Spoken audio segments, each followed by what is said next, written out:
Hi there guys, Sam here. You join me in a Porsche 992 GT3. I'm just absolutely blown away by this car. I literally can't stop smiling. I cannot stop smiling. This car in particular, it's in PDK. It's super special. It's got the 4-litre naturally aspirated motorsport derived engine. And it sounds unreal, and it's so planted. I've got plenty of stuff to say about this car, and I'll give you an actual proper ownership review of it. You know, I've had a good chat with the owner. Went for a good drive as well, just to give you kind of my insights through it, and yeah, just what I kind of think about it, and hopefully that helps you out if you're really interested to know, because there's definitely 100% myths to be unraveled, which you might hear about GT3s from potentially other reviews. So yeah, if you like that, yeah, stick around, I'll talk to you all about it. But first of all, as I switch the camera around, GT3 Alcantara steering wheel, absolutely beautiful this car. PDK gearbox, you can get it in a manual. I think the car's too powerful really to have a manual personally. And that I suppose leads us to the first debate of like PDK versus manual, and what sort of specification to kind of go for your GT3. Now I'll go on, I'm on the Porsche UK website as of today. I'm filming this on the 23rd of April 2024. And I'm going to try and spec it into the way that this owner has done it. And obviously it's all subjective in terms of how you want it to be. And as I then get back to obviously explaining what it's like sort of in that raw sort of emotion, sort of sitting in that sort of unbelievable car. Wow, look at the paint to sample, £8,337. That's a lot. Now, this particular car was in crayon. As time of filming, it's £2,904. The car at the moment starts from £146,000. So that's kind of where you're looking at. And that's, yeah, some of the options you can go for. I'll go through it more in depth when when you hear me back in the car, and some of the options that you can spec, and like the colours of sort of like the wheels. It's pretty endless that you can kind of go for. I think the biggest thing, I mean, all the cars are pretty highly spec'd. I mean, it's a GT3 at the end of the day. I believe carbon ceramics are actually optional. I like that winter wheel setup. I think that's quite good for owners, because that's what I want to really get into the aspect of, and that's what you're going to see when you join me back into the car away from this configurator, because it's very much about living with this in the real world. And for specific actual owners who own this car, use this car, drive the car, and why it suits their needs specifically. And I hope that can kind of be conveyed in this video. That's basically the idea. So, and yes, winter wheels are needed. It's rainy, it's been cold, it's really challenging in the UK actually at the moment. There's a lot of things that you can do with sort of like the interior, but it comes very well spec'd. I have to say the 911 really does, it felt a huge step up actually for me. Just to be honest with you, you can see some of the pictures that I'm kind of sharing on screen of the car. Really was a stunning car. You can go for the full bucket seats. I think that was the big thing the owner was talking to me about. If you want those buckets, another £5,000. Yeah, if you're going to take it on track and even on the road, I've used the buckets. I think they're great. This owner didn't. That obviously adds to the price as well. You know, you've got to make it work for you. It's quite difficult getting in and out. There's lots of different kind of things that you can go for. There's loads of packages. You can go for the Club Sport package. You can get a cage in the back. You know, fire extinguishers. Really, it's absolutely endless.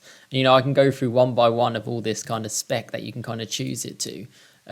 But to be honest with you, it's worth really sitting down and having a good, long, hard think of what you're actually going to use this car and how best it's going to suit your needs. And that's exactly what the owner did. Yeah, so that's kind of like a little bit of the summary. The couple of things that I wanted to mention actually as well, which is what the owner said to me, was that he was quite surprised when he saw some of the reviews and they sort of said about the steering being a bit too direct. He personally didn't find it like that. I have to say, from my perspective, I found the car very actually relaxing, particularly in the spec that the owner sort of set it as. Really easy to use actually every single day, which is different to what I've heard as well. It's not as raw as a GT3 RS. That it does pull itself back.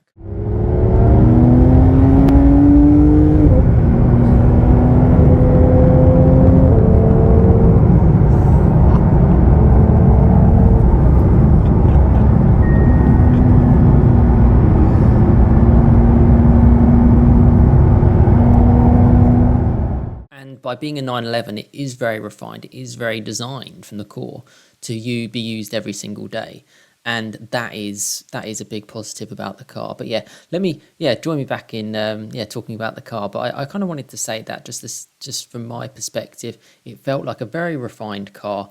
It felt very good on the road. It felt very stable.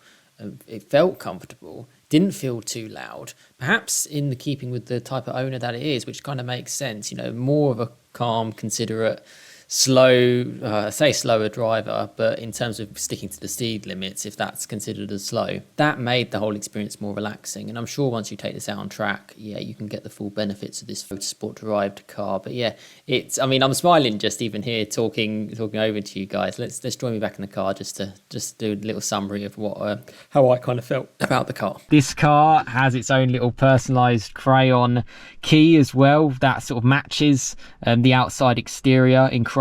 I hope the pictures that I put on camera do the car justice. It looks good on the move. It's a really stunning car, really stunning car. Let me just talk you through the initial basics of this particular owner's car.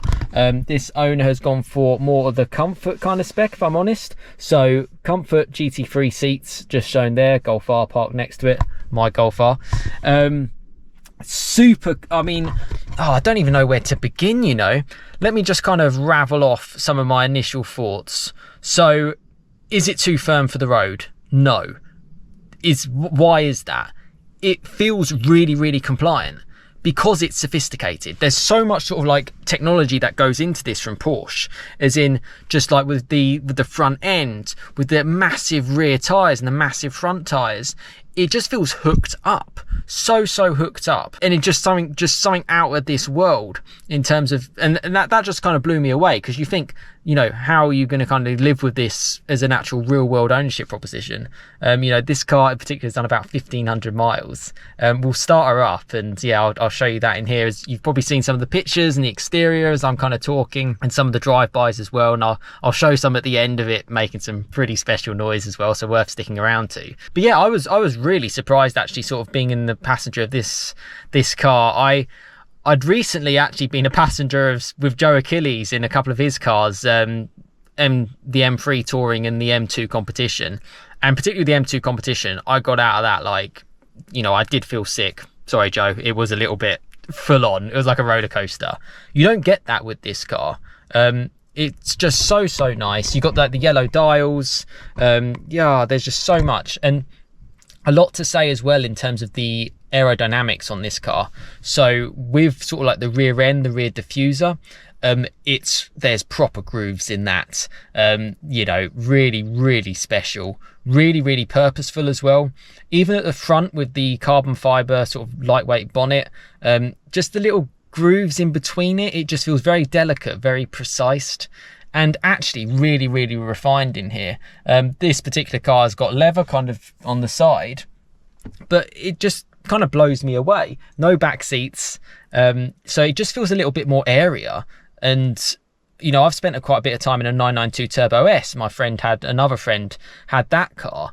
I didn't really get out of this feeling any worse for wear than in that 992 Turbo S, and that's kind of saying something.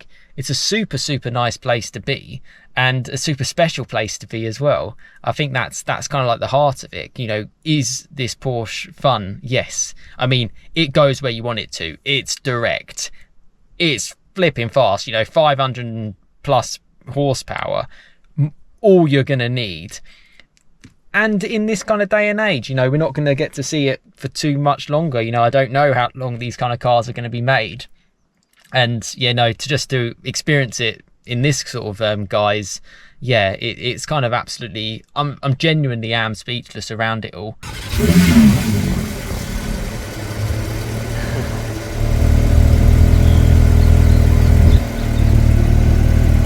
Let's just start her up to show you some of the dials and just a few of the bits. So with the GT3, you've got a little it's like a key sort of plugged already in, and you put your foot on the brake. There's a reason why I've got my sock on, which I'll explain. Basically, I was filming drive-bys of this and I put my foot in some mud and it got absolutely filthy, and my shoe is outside drying. I put it in a plastic bag. The owner was fine, but I was just like, oh my god. Yeah, anyway, one of those things. So yeah, foot on the brake, turn the key, and then you get sort of like the boot up of it, and you got sort of like the dial shown there, and you can configure around the modes as well. So as you can see there, you can go to sport, to track, and that's just basically in this sort of like little dial here. All very precise and good feeling, top quality from Porsche, to be honest with you. Normal is this owner has set it so it's got 3 dials, as you can just about see there, but if you do it into a different mode, so you can get like the temperature, the tire pressure, everything's kind of shown. I love the yellow little dial actually as part of it, and actually it feels really good, sort of like I mean, what a car. And this is essentially as top of range as you're really going to get. You can get the GT3 RS. That kind of adds to a little bit more compromised in terms of living on the road. I was really surprised, and this is the main point that I wanted to come to. You can live with this on the road. It is certainly for my tolerance. Yeah, I appreciate I drive some more harder, firmer cars. It felt fine. It absolutely felt fine as a passenger. No problems at all in this. The owner was sort of mentioning how it has been said that the steering can be a little bit too sharp, and it's a little bit more on edge, as you kind of heard from the reviews, which you check your reviews before you purchase a car like this. But from the actual owner, and I was sitting next to him, doesn't feel like that. It doesn't feel like it was pulling. It doesn't feel too firm. It doesn't feel too darty. In fact, it feels almost like a classic Porsche. I've got my Golf R parked next to it here. Look like you could just cruise around with it like it's a Golf in a GT3. That's super, super cool. And I don't think you really know those things unless you actually get them firsthand from the owner. What's it actually like to live with as a normal kind of owner driving around in this? This owner's taking his son to school and things. It's like that sort of realm. The car actually works really, really nicely. Try and think of any kind of like negatives. Try and balance it up, because ultimately I absolutely love it, and I think it's just the best thing. It really, really is. It makes me smile so much. And if you want the best of the best, 992 GT3, absolutely brilliant. The tyres are quite wide, and it comes on Michelin Pilot Sport Cup 2s.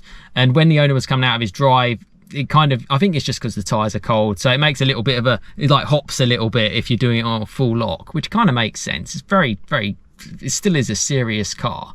It's got centre lock wheels as well, but you get the little tool to kind of use it to get it out. I expected it to feel even more raw, and the truth is though, it's a Porsche. It's a 911. It didn't feel any sort of like crazy stress. Fair enough, maybe more hours sort of driving within the car, maybe I'd get a bit more of a subjective feel, but it didn't feel bad compared to like a Turbo S. And yet this has got the naturally aspirated engine. Okay, the Turbo S is going to be mega quick with the four-wheel drive. This is obviously being rear-wheel drive, and the fact that it's got 600 or 650 or plus horsepower. Yeah, a really, really special car. And just to get the chance to kind of experience it, chat with an actual real owner of a 992 GT3. That's what my channel is about. I say it as it is. How is the owner finding it? What are the actual intricacies or myths that potentially can be debunked? Live with this car. I want to take it home. Oh, I really want to take it home. It does make me think, being such a big Cayman fan, it's just such another level. And this owner had the GT4 beforehand.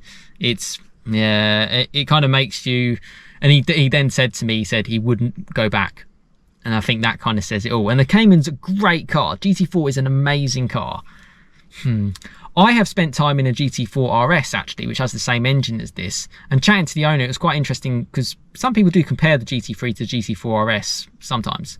The GT4 RS was a lot more raw. It was so bouncy. I mean, watch my video, and I'll put the link above. This felt more compliant. Like, it was more like it was designed for it, if that makes sense. It was designed for this type of engine, designed for this type of power. Whereas a normal Cayman, nearly 500 horsepower in the Cayman GT4 RS, is it too much? Don't get me wrong, I love all Porsche. I'm just saying as it is based on my experiences and going through it. I've got plans to go to Porsche Tilston Experience Centre to drive something special as well in the future. And this just makes me really, really happy that there are cars like this. The owner gets a little bit of time in between, a busy life, a busy working life, and, family and everything. And, got something like this to enjoy. well special. I'm sure I've missed something out, but I don't think I have.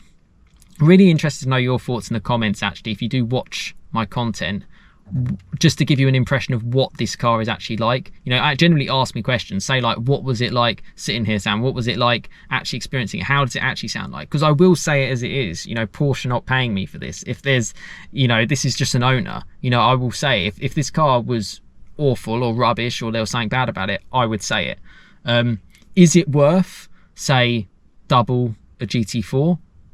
Yeah, it is. It is double the car, and that's something I really struggle to say, because in terms of pound for punch, if that makes sense, the Cayman's really, really good. Yeah, so let me know your thoughts in the comments, anything you want to know about this 992 GT3. I'm going to sit here in absolute awe of this super fantastic car. I hope you've enjoyed all the shots as well that I've kind of shown, and yeah, again, I've got plenty more content to come as well in the future, but for now, special time in this GT3 992, the best of the best, the last of the best. Who knows what will happen in the future, but for now I'm saying super grounded, sitting in this amazing GT3. Thank you all so much for watching. Yeah, if you're new to the channel, you know, welcome. I look forward to hearing, yeah, your thoughts and your comments, and if you're an existing subscriber, welcome back, and it's great to have you here. And yeah, plenty more content to come. Yeah, happy, smiley, amazing times. Thanks for watching. Oh, wow. I'm guessing that is proper featherweight.